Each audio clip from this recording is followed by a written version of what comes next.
Bem, gente, iniciando nossa gravação da nossa nona aula, cuja temática é a diferença, né? Primeiro, conceituar, caracterizar e diferenciar os conceitos de justiça e de direito e saber como essa diferenciação ou característica é apresentada no nosso dia a dia jurídico, na nossa prática, tá? Então, nós vamos realizar essa nossa análise, tendo como fundo, né, temáticas colocadas na série A Irmandade, ou Irmandade, né? Não tem esse A não, é só o nome Irmandade, né? Que vai trabalhar as questões de justiça e de direito num ambiente penitenciário, né? Um ambiente, no caso do sistema penitenciário brasileiro, um sistema bastante, vamos dizer assim, caótico no ponto de vista jurídico, porque em muitos locais o Estado não consegue fazer valer a sua legislação, ou pelo menos, né, em sua grande maioria de momentos ou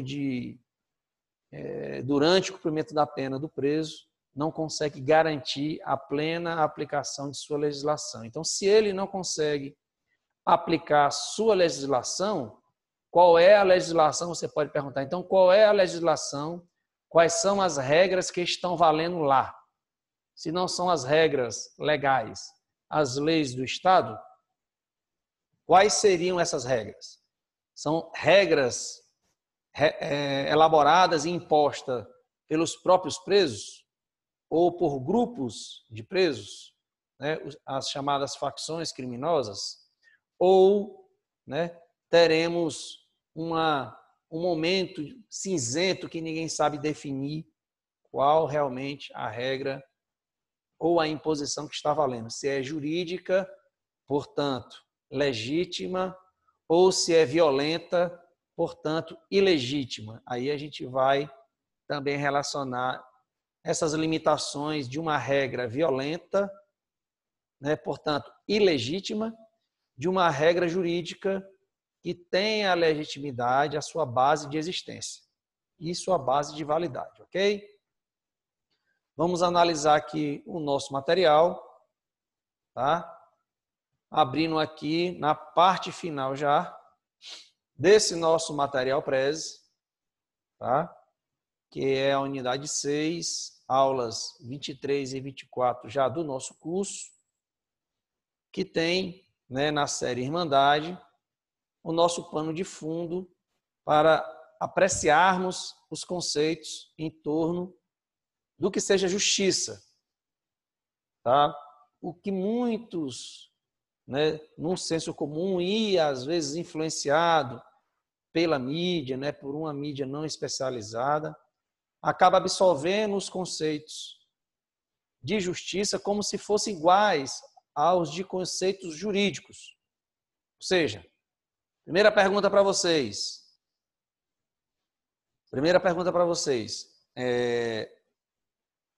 Poder judiciário pode ser chamado de justiça? Como a gente ouve às vezes, a justiça brasileira, o que é que vocês acham? Vamos lá, primeira pergunta.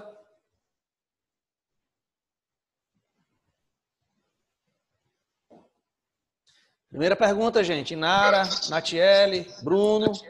Eu acho que não. Não, o judiciário brasileiro não pode ser chamado de justiça brasileira, não pode ser confundida com a justiça?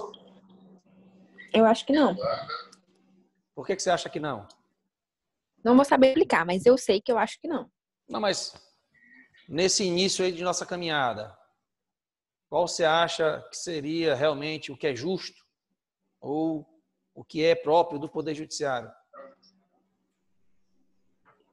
Professor, eu acho que a justiça ela é tratada com várias pessoas, não só com uma pessoa. Para falar que a justiça está certa ou está errada, ela tem que passar por vários setores, com várias pessoas. Boa noite. Vamos lá, Bruno. Eu consegui consertar, aí eu quero participar da aula também. Diz aí. diga lá, para você, o judiciário brasileiro pode ser chamado de justiça brasileira? Eu acho que sim, Por que você acha que sim? porque ele que aplica as condenações e Mas para ele aplicar as condenações, ele tem que ter uma base, ele tem que ter uma base para ele de pesquisa. mas Vamos os lá, promotores e os advogados abrindo aí a seria. divergência, o Bruno aí vai concluir para que a gente possa fazer essa análise, Natiele. Vai lá, Bruno. Acho que ele seria a fonte de justiça porque os advogados e os promotores apresentam para eles fatos, não? Ô, professor, você vai passar Tá. algum... Alô? Bem, segundo a Natiele, não pode ser confundida, não pode ser o sistema de justiça ou o poder judiciário, não pode ser chamado de justiça brasileira, propriamente dito, porque tem que ter uma base a mais, tem que ter, vamos dizer assim, questões mais profundas ou mais densas para que a justiça seja, né, aplicada ou para que a justiça seja efetivada ou conhecida, vamos dizer assim. O Bruno acha que pode sim ser chamado de justiça brasileira porque o judiciário é quem aplica a justiça. Foi isso, Bruno? Sim. Tá. A Inara quer fazer alguma pontuação? Inara? O áudio da Inara não funciona. Ah, é? Vai. Então, pode mandar mensagem, viu, Inara? Que a gente está aqui olhando o chat. Enfim, se para o Bruno, justiça é aplicar o direito, ou seja, poderia sim o judiciário ser chamado de justiça brasileira, porque, afinal de contas, o judiciário é quem vai aplicar o direito, ou seja, vai efetivar o direito na prática. Não é isso, Bruno? Sim, professor. Você acha que é isso também, Natiele, ou não? Não entendi. Reformula sua pergunta. O Bruno acha que o judiciário brasileiro pode ser chamado de justiça porque, afinal de contas, é o judiciário quem vai aplicar o direito. Portanto, quem vai efetivar a justiça. Tá? Você concordaria com essa análise? Em partes. Tá. Vamos evoluindo aqui. Ora, vamos partir aí da análise do Bruno. Se justiça é aplicar o direito, aí a gente vai voltar lá para aquelas diferenças de liberdade entre poder público ou entre o ente público e o ente privado, não é isso? Ora, se a liberdade do ente privado é poder fazer tudo desde que a lei não proíba, essa é a liberdade no direito civil, na vida privada, por exemplo, tá? Para o ente público, ou seja, para a instituição pública, para as instituições do Estado, para o agente público, para o servidor público, a liberdade dele é a liberdade, né, de ser obrigado, de ter o dever de aplicar a lei. Né, de aplicar a lei, a gente poderia generalizar para dizer que é aplicar o direito. Não é isso que a gente viu? A diferença das liberdades no âmbito privado e no âmbito público? Sim. Né? Então, assim, se ao servidor público, ao juiz é imposta a obrigação, né, ou se espera dele o dever, né, o compromisso de aplicar a lei, portanto, se ele tem que aplicar a lei, é uma lei que existe. Tá? Se é uma lei que existe, alguém criou essa lei. Ou algum ente ou alguma instituição criou essa lei. E como a gente já viu, né? A característica do direito positivo é quem cria a lei, quem constrói a lei, quem elabora a lei é o poder legislativo. Não é isso?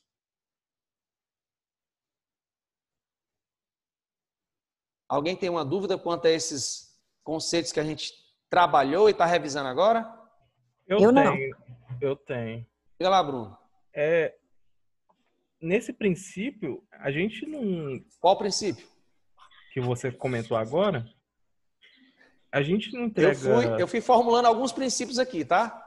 Sim, do ente que a gente entrega a nossa liberdade. Tá, a diferença entre a liberdade civil, liberdade privada e a liberdade pública, ou seja, a liberdade do indivíduo e a liberdade do servidor público. É isso? Isso. Tá, Isso vamos mesmo. lá. No contrato social que a gente faz com o Estado, não teria que ser mais, tipo, o privado teria que ser mais, tipo, como que eu vou falar? Mais adepto, mais submisso. Não, essa é uma teoria mais antiga, né, que colocava o Estado como potência, soberania muito mais nacional, a soberania do Estado, e não a soberania popular, né, como a nossa Constituição muito bem diz, todo o poder emana do povo. Não está na nação, não está, enfim, no rei, no presidente, né? O poder reside no povo, todo poder emana do povo, porque, né, há um reconhecimento pleno da democracia, certo? Então, o poder origina-se da soberania popular. Então, o povo é que é o soberano. Se ele é o soberano, é ele que vai escolher o povo, são os cidadãos, né, os eleitores que vão escolher os governantes, certo? E se é o povo que escolhe os governantes, então é o povo que determina o que o representante, o que o governo deve fazer, ou pelo menos exige desse governo fazer algumas coisas, ou concorda com o plano de governo de alguém e vota nessa pessoa, vota no governante, para que ele possa governar segundo as promessas de campanha, certo? Até aí, ok? Ok. Tá. Então, se o povo age como soberano, entregando ou escolhendo o governo para que, em seu nome, ou seja, em nome do povo, representando o povo, possa realizar a eleição, ou o governo propriamente dito, né? Reformulando. Se o povo é quem detém o poder de escolher o seu governante, o seu representante, e esse representante vai se encarregar de governar segundo, né, os ditames da campanha, as promessas políticas, ou segundo a orientação popular, pressão popular, tá? Reivindicação popular. Essa é a nossa teoria democrática, certo? De representação. O povo não participa diretamente, o povo faz escolha de seus representantes para que possa governar em seu nome. Então, o poder do governante, do agente do Estado, tá? É um poder de representação, ok? Se é um poder de representação, então ele cumpre uma agenda, ou se ele é governador, prefeito, legislador, uma agenda que ele prometeu na campanha. Se ele não cumpre, se o povo se desagrada dele, o povo pode tirá-lo, não o elegendo novamente, certo? Enfim, eu tenho dois entes que são constituídos por essa forma de escolha: poder executivo, poder legislativo, ok? E a gente já passou por esses conceitos, né, de problematização do direito positivo, e já sabe que quem constrói, né, primordialmente a lei é o parlamento. O parlamentar escolhido vai debater os problemas da coletividade e vai promulgar, criar leis, certo? Até aí, ok? Sim, ok. Tá. Então, o que vai ser decidido sobre o que é importante, né? Sobre o que é, vamos dizer assim, valoroso. Aí a gente vai naquela aula anterior, nossa, que a gente falou sobre o fato, valor e norma. Lembra? Quando a gente dizia que a gente tem que conhecer o fato. Conhecido o fato, que é a matéria das nossas aulas anteriores, conhecido o fato, a gente tem como aplicar o direito sobre ele.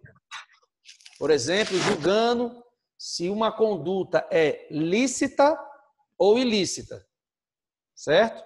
Sendo ilícito civil, multa contratual, penalidade administrativa, multa de trânsito, ou pena, tá, de liberdade para as questões criminais. Ok? Mas primeiro eu tenho que saber o fato para aplicar o direito. Os 3 pontos da nossa teoria tridimensional, a gente fala de valor, norma, tá? Definindo o valor e a norma, a gente tem a lei. Tá? Depois a gente conhece o fato para aplicar a lei. Até aí, ok? Sim. Tá. Então, percebe que vai ser lá na discussão do parlamento que a gente vai definir qual o valor a ser definido, escolhido por essa coletividade, a ser protegido legalmente, protegido pela lei. Certo? Lembra disso? Lembro. Lembram também? Alguém aí que tem dúvida nessa elaboração que a gente está fazendo como revisão? Não. Não, né? Ótimo. Não. Continuemos. Então, Continuemos aqui, mas aí quem estava certo, o Bruno ou eu? calma. Referente a esse negócio que eu não consegui entender foi isso. Um e outro. Eu estou fazendo a revisão para poder o Bruno superar essa dúvida dele, tá? E a gente aproveitar e fazer uma revisão que é o pano de fundo da nossa explicação. Ok? Ora, se eu tenho no legislador, né, o responsável por debater os problemas, eu tenho um problema, meu amigo. Então eu vou debater esses problemas. Tá? Esses problemas são problemas por quê? Porque eles estão incomodando. Eles estão atingindo algo importante. E esse algo importante é o valor que a gente defende. Por exemplo, está havendo muito roubo. Nossa, nós temos como um valor a propriedade das pessoas. Se está havendo um roubo, é um problema muito grande. Vamos solucionar o problema. A gente já sabe que o nosso valor é a propriedade. Como é que nós vamos defender a nossa propriedade? Bem, temos que defender a nossa propriedade muito bem, com muita força. Qual é a legislação mais forte que temos? Legislação penal. Então, vamos criar uma parte da lei, uma lei, para defender a propriedade. Tá? Aí a gente coloca lá o artigo contra furto, contra roubo, no nosso Código Penal, para poder defender o patrimônio. Então, se eu tenho um valor definido, o patrimônio, eu crio uma legislação para protegê-lo. Tá? Valor, patrimônio, legislação, crime contra furto e roubo. Se eu tiver um fato que seja definido como furto ou roubo, eu vou aplicar a legislação para punir a pessoa que praticou aquele ato. Ok? Claro? Claro. Beleza. Então, você percebe que quem vai definir esse valor é o legislador. Tá? Porque é ele que vai definir o que é que tem que ser protegido desses ataques. Se eu defino o que é que tem que ser protegido, o valor, aí eu vou criar uma legislação para proteger esse valor. Certo? Ok? Agora eu me perdi. A gente define o valor e ele é entrado no... E cria uma lei para proteger o valor. Me digam um valor jurídico aí. A integridade física. Vamos ver as... celular. Hã? O celular. O celular é propriedade, né? A propriedade tem um valor. Certo. Se nós dissemos que a propriedade do indivíduo é algo fundamental dele, é um direito fundamental, então é um direito de grandíssima importância, então ele tem que ser bem protegido. Bem protegido de quê, pessoal? Você está viajando, não tem nada de problema. Uai, tem. Os ataques contra a propriedade, furto, roubo, né, que são os mais comuns. Não, mas já tem a lei penal, professor, é claro.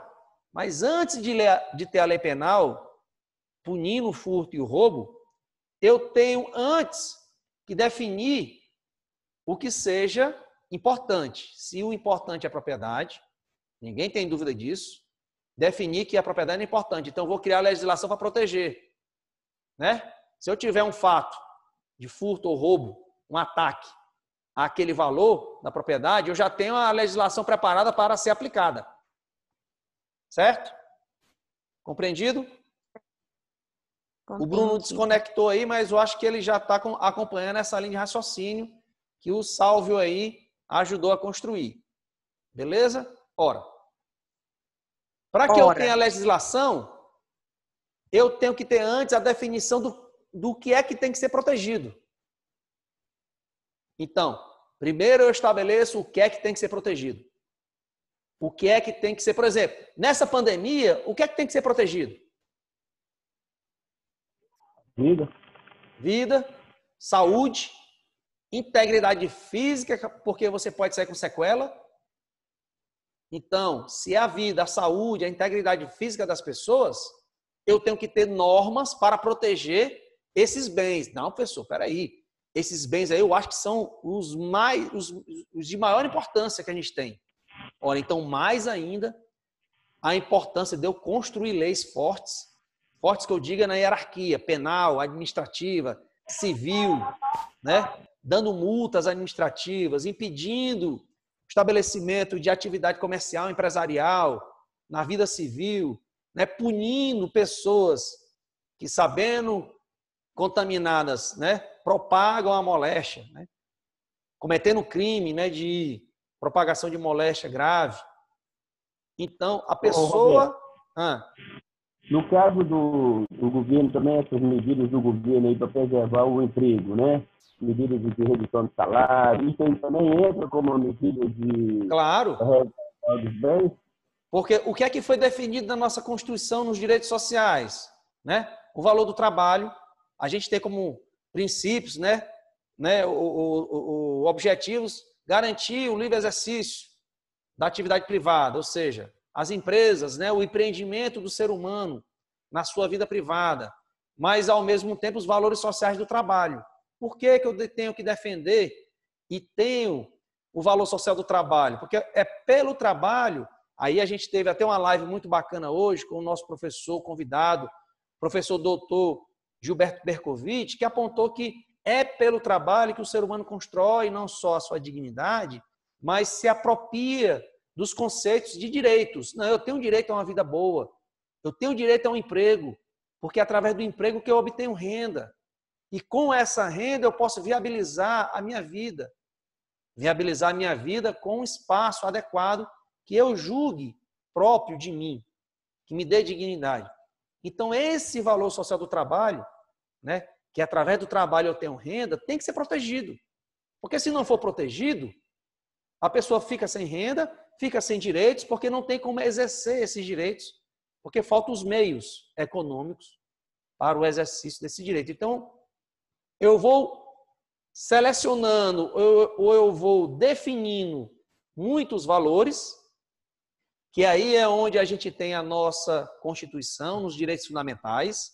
Ali eu tenho selecionado, né, subscrito a parte mais importante do nosso direito, são os direitos fundamentais, tá? Divididos em individuais, coletivos, sociais, políticos, enfim.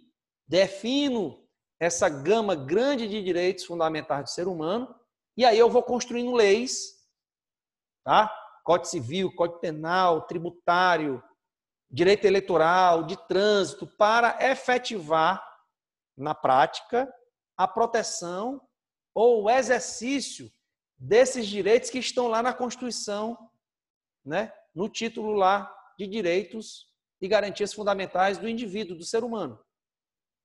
Beleza? Beleza. Ok? Então, Professor. se é o parlamentar que define isso, são direitos fundamentais, esses.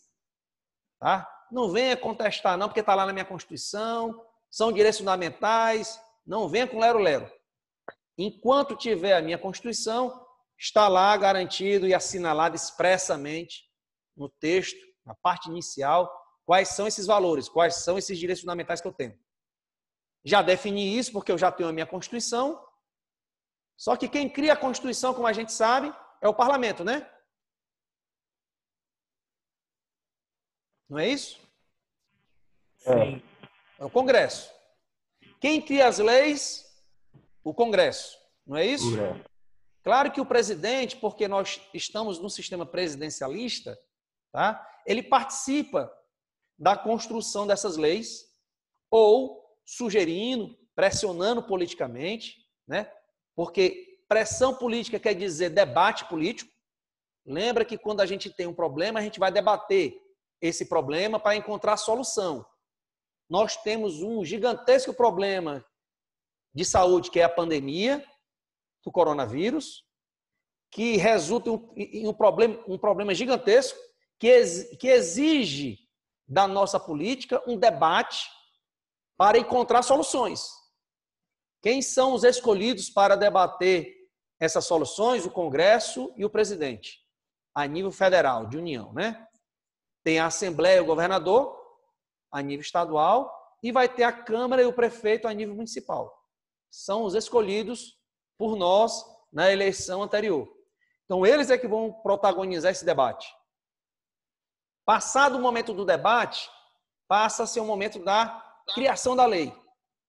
Depois que eu crio a lei, eu tenho um dogma jurídico, não é isso? Não é isso? Sim. O dogma jurídico, a minha legislação vigente, que está valendo, que está obrigando a todos. Certo? Isso, ok. Como é que essa legislação obriga o indivíduo, a pessoa, o ente privado? Como é que ela obriga? Ora, professor, a gente sabe que a liberdade para o indivíduo, a liberdade do ente privado, tá, é fazer tudo desde que a lei não proíba.